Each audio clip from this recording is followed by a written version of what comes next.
Hi, bon dia, bonjour, welcome to my channel. I thought we could have a little chat today about nothing new here, but just sharing my opinion about everything that I can see on YouTube about consumerism and, know by year how sometimes we can, feel overwhelmed with tarot and everything around. So I thought I would go, I don't know, in a few different directions. The first is I wanted to, so I have a collection of Tarot de Marseille. I love Tarot de Marseille. And I think I want to keep this aside from the consumerism because I feel like it is a little bit different. Let me explain this with some decks. So here we have a reproduction of the Dodal, which is from 1701. You can find it actually in museum. So this is a reproduction, and like I said, from 1701. And what is interesting in Tarot de Marseille is that then when you change, it's like, let's say this one, I believe it's from, let me check, I have my notes here. Van der Boer was from 1762. And then I have the Besançon, can't remember the date again. So let's say those let's put again the full there. This is 3 Tarot de Marseille, and you see they're different. Even these that seems to be the same, you have here that looks like a cat, and here's something different, you see? So the point when you have a collection of Tarot de Marseille is actually interesting in terms also of history. Let's say we have 1701 here. This is 1736 around, and the Besançon can't remember the date, so it's again another time. And what's interesting is to see how in history you have fact that happened and made the tarot like changed. So for example, and this is here, so this is a card that's really different in those decks, you see. And I think this is fascinating, is how from this time till 30 years later, you have this card.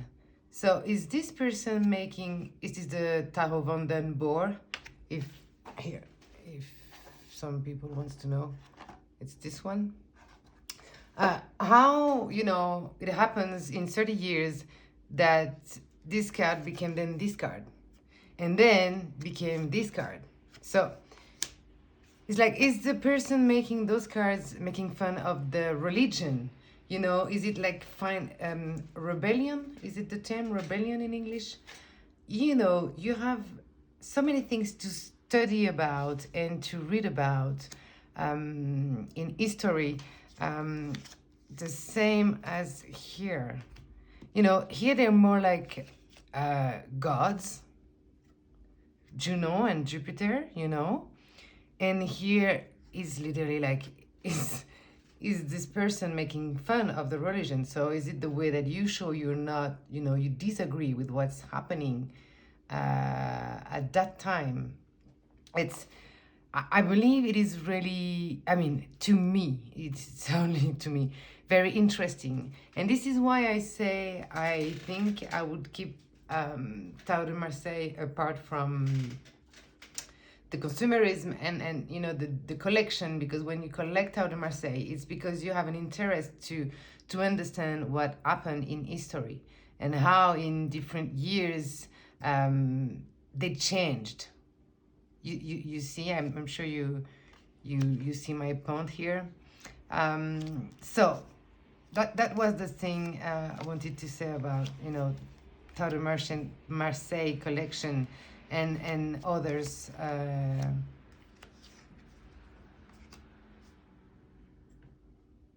There's something fascinating, you know, what happened in that time in history that, you know, brings people to communicate through the tarot, you see, through paintings, through art. I mean, it's been the same all the time. We still communicate like this, and I just like how interesting it is in Tarot de Marseille. So that was my little thoughts on this. For the people again who are interested, it's Vandenborg, Jean Dodal. This is a reproduction from Cartogram. Can find this, I think, still on her website. And this is the Besançon from Il Meneghello. This is a vintage edition. I wish actually I had the one from Pablo Robledo. It's not always easy here in France to actually get his decks because he's shipped most of the time in Argentina and sometimes in US, but it's difficult to have it here. So you see again difference, Farmason. Between those two, it's close, but this one has really something special. The devil again, you see, it's so different. You see, this is like Little Beast, where here you have humans, and where here we have a devil. I actually like this one. You see, the same for the Tower card. The lightning. This reminds me of, it's the opposite, but the Triomphe de la Luna is inspired from Tarot de Marseille. And especially those two cards, the devil and the lightning. So that was my point about, you know, why we could collect Tarot de Marseille and how it's different from other tarot decks, other collections. And you see, I'm trying to keep it low. I have less than 20, I mean, really, but I'm trying to make it so time to time. You see, I have the Noble and the Vieilleville, which are from 1650. Then I have the Dodal, so this one, 1701. I have a different one from 1736, Vandenborg, 1762. I have a Soprafino, it's 1830. I'm trying to have, you know, different years and not to have tons of decks in the same area, could I say, you know, in the area of time. Then I have, of course, new ones, so 1930, the Paul Marteau that I already showed. So this is how collecting Tarot de Marseille is, at least for me. And then I wanted to talk about, yeah, something else. It was the about there's a little exercise that I actually do when I want to buy a new deck, because so I love Tarot de Marseille, now you all know. And oh wait, let me finish to actually show the cards, because some people could like that. I like the Rider-Waite-Smith system. So, but of course, sometimes you can be like feeling stuck or feeling just like you want to see something else than just the classic Rider-Waite. And this is where comes the desire to buy another deck. And at least for me, this is, you know, so when I buy a deck, I want, yes, a different art, and I want the artist to show me a different perspective of the same card. So I want the star to be the star, or the sun to be the sun, but I want to see it from the eyes of this artist. And sometimes this will bring you, something new in your understanding of a card, in your reading maybe, for the people who, does, or just in your study, if you just like to study tarot. I think having different decks brings you to see another meaning, another point of view, another, signification maybe. You're just like, oh, wow, I didn't think that about the judgment. I've never thought about it this way, you see? So, but when it comes to buying decks, you don't want to feel like especially for me, I don't want to have tons of decks. I really try to keep my collection as, I don't know, as I feel good with it. If it starts to be everywhere and, I sell decks.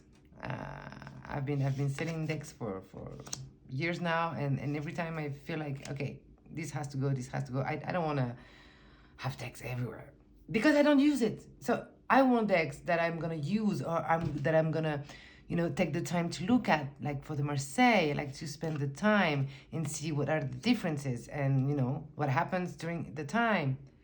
So I have a little exercise, and for these, I actually taken some notes. For this example, I'm gonna speak about the Witch Sister Tarot. So it's everywhere, okay? You have a YouTube channel making reviews of that deck, and I really like it. So I don't have either the Tarot of the Eden Realm, because I don't know, it was not, it's a little about Fae. It was not my, I don't know, not too interesting about that deck. And even I love her heart so much. And the new one, so the Sister Witch Tarot, is gorgeous. I mean, I love her paintings, the expression of her, the faces on the cards, the body languages. I love everything she does. But then, especially since Book Depository has closed, here in France it's very difficult to get decks from US. I mean, like Llewellyn or that type of decks. So I have three solutions. Either I order a deck, and for example, the Witch Sister Tarot right now on Amazon France is retails for 46 euros. You have the shipping, it's about $50. $50 for a mass market deck. Let me tell you, I'm gonna think twice before to buy it. So there's a little exercise that I do, and I actually do it almost every time I want to buy a deck. So I go on YouTube, I'll find the review of the deck, and I will write, like, for how many cards would I buy the deck? And I mean, like, is there a card that, if this card really, boom, does something in my heart, or does something in like, oh yes, I haven't think about this, or I like the view of the artist, or I don't know, the cards will do something, you see? Because if I want to buy $50 deck, which is just mass market, I mean, I really take the time. So I do this exercise, and I've done it for the Witch Sisters Tarot. I took a review, sit there with my paper, and you know what? I would buy that deck for only 3 cards. They are beautiful. I mean, really beautiful. But the rest, I love the art, but nothing else, And no offense to the artist. I mean, I love her art. I just think this deck is a little bit too far from classic system for me. I don't feel like I want to, study the book that much, and I don't feel when I look at the images, there's no scene. You just see this person, and they're beautiful. I mean, love her paintings, but you don't have any scene or something that tells you, okay, so this is the Three of Swords, or this is the King of Pentacles, whatever. So difficult, you see. And finally, only 3 cards make boom, like wow.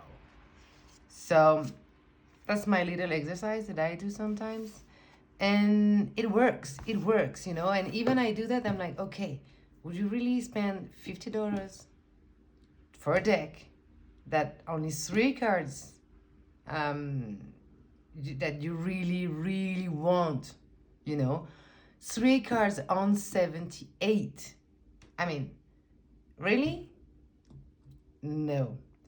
And so many times that's this little exercise that I do, just sit with the review, watch the cards, and check my little notes, and I'm like, wow, no, I'm not buying this deck, And let's say my little exercise, I mean, let's say there's a lot of cards, let's say 35 cards. I'm like, okay, it's almost, it's half of the deck, blah, blah, blah. Then I'm gonna wait 1 more week. And then at the end of that week, I'm gonna say, let's wait 1 more week. And when this deck is really still on my wish list and I'm still thinking about it, or I'm still, like I want it so bad, then okay, let's click the button and get it.